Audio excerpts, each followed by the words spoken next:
Yeah, so we've been working with Lego for a really long time now. We kind of knew the existence of these Marvel sets before they kind of got released to the public and everything, and we saw some early concepts. Marvel were like, okay, we know that what you've already done, what you're planning, what your kind of catalogue is up to this point, but we get what a Marvel game is, and we get why that will be different to what you've done in the past. So yeah, we're totally on board with it. So on paper, you sit there and go, hang on, can this actually happen? Can we actually work on these titles? To be fair, we didn't think that we'd be working on some of the brands we've worked on. But the great thing is, if it's a great brand and a great opportunity to make a fabulous game, Warner are happy to let us do it. I think it's somewhat easier with Marvel because Marvel have been making movies and video games for a long time. There's a couple of great games that Marvel games that I've played. Hulk Ultimate Destruction was a really good game. The early Neversoft Spider-Man games, they were good games. So for us, we've got these benchmark titles that are just like really good, but we're trying to marry all of those together.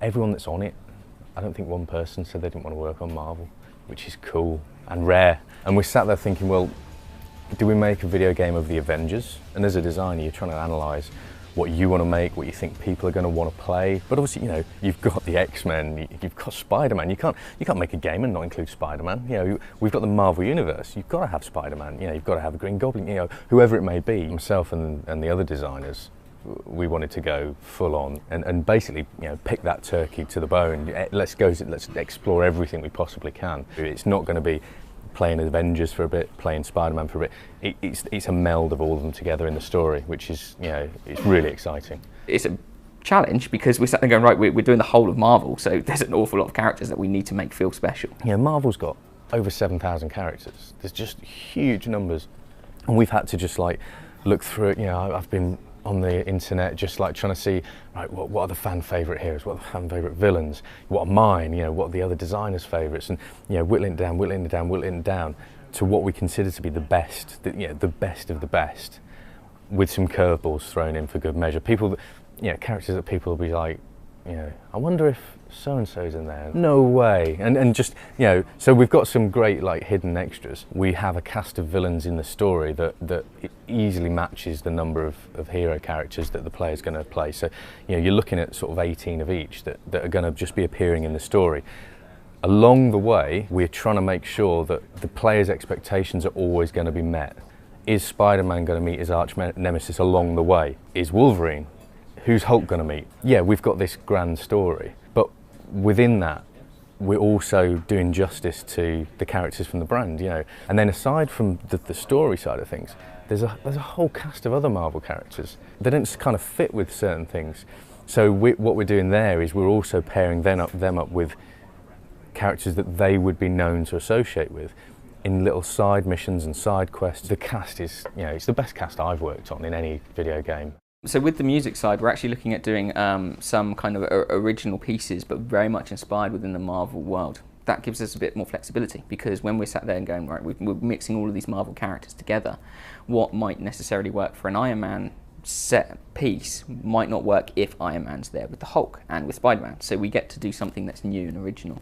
So we're looking at doing some new music that kind of covers that side of things. Myself and the other designers, we've watched every movie, every cartoon, every comic book's been read, and we've just been absorbing like massive sponges. With Lego Marvel, we get to do our own story, which is fantastic. It's something that we've done a couple of other titles, and it really means that we get to do things different and be able to make something that people won't expect. Ultimately, Galactus is coming to eat the Earth. We've got Loki, who is the sort of the overriding bad guy.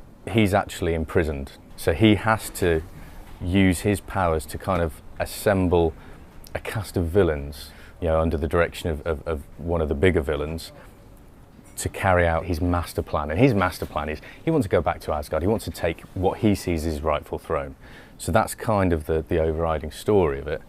But in amongst all that, New York is going to get dusted. There's some serious things that are going to happen. So yeah, there will be sections where you get something massive will happen in a location. You can go back there and then you can sort of rebuild those sections, and it also reveals new items and things. We're creating New York. It's a characterised New York. Clearly, we can't replicate New York. What we're then doing is allowing people to sort of, as they explore New York, they can go into some of the cool locations from the Marvel Universe that they expect to be in New York. You're going to have things like Stark Tower is going to be there, so elements that were within in the Marvel world, but also key landmarks. So, for example, things like Times Square, Statue of Liberty, they all make what makes New York feel like New York. We're going to have a lot of sort of events that happen that we haven't been able to do before. It's going to be cool just as you're exploring around, and then one of these villains just suddenly rocks up, and it's just like, just tries to interfere with you, and just really up the ante. Make sure New York is, you know, yeah, the city that never sleeps, but it's also going to be ram-packed with villains and activity. So the city itself is actually going to have sections where you can go to a location that might not necessarily be story related, it's totally free play,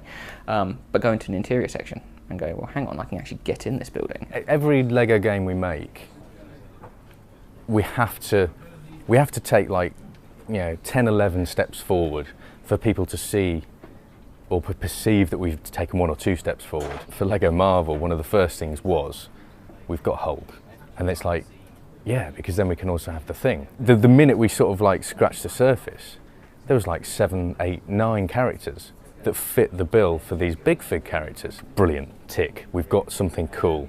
And then obviously we've also looked at various other aspects to try and make sure that we've got, you know, 7, 8, 9, 10 new exciting things that we haven't done before in a video game within the Lego brand. If we make these games for people who want to play them, we know that there's going to be people that are coming back and saying, oh, it's just another Lego title. For us, it's like, okay, if you feel that way, that's unfortunate. Maybe you should give it a try, see how we're kind of pushing things differently, how we're going to have these open worlds, how we're going to have new mechanics, new abilities, bigger and better scaled, pushing the engine to kind of make it feel different all the time. For Lego Marvel, we're trying to make the ultimate Marvel video game. So someone who's may not necessarily be a Lego game fan, but is a Marvel fan, we want to appeal to them as well. We want them to come in and go, ah, yeah, this is great because I get to fly around as Iron Man and get to do cool things because I'm an Iron Man fan. What we want to do is just try and make sure that we just do justice to the brand, because it's a fabulous brand and it's a really good marriage.